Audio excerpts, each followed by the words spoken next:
பாவம் பெருகிவிட்டது. நன்மை செய்கிறவன் இல்லை, ஒருவனாகிலும் இல்லை.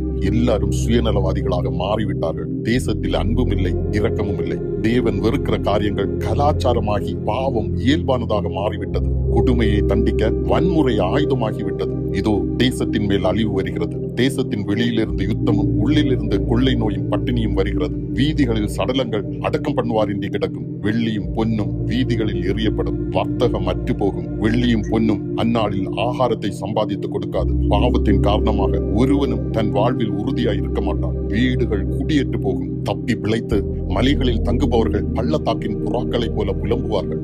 ஒவ்வொரு கையும் பலனற்று போகும். ஒவ்வொரு முழங்காலும் தண்ணீரை போலாகும். அனைவரும் துயர ஆடைகளை அணிவார்கள். வெட்கம் அவர்களை மூடும். பயங்கரம் வரும்போது சமாதானத்தை தேடுவார்கள். ஆனால் நான் என் முகத்தை அவர்களிடம் இருந்து திருப்புவேன் என்று சேனைகளின் தேவனாகிய கர்த்தர் கூறுகிறார். சமாதானம் அவர்களுக்கு கிடைக்காமல் போகும்.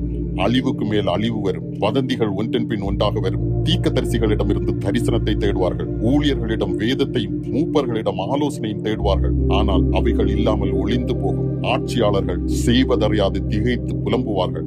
அவர்களின் கிரியைகளின்படி அவர்களை நான் நியாயம் தீர்ப்பேன். அப்போது நானே கர்த்தர் என்பதை அறிந்து கொள்வார்கள் என்று தேவன் உரைக்கிறார். மனம் திரும்பி ஆவிக்கேற்றபடி நடந்து கொள்ளுங்கள். மாம்ச கிரியைகளை அழிக்க ஆவிக்கு ஒப்புக் கொடுங்கள். இயேசுவின் வருகைக்கு ஆயத்தமாகுங்கள். ஆமென்.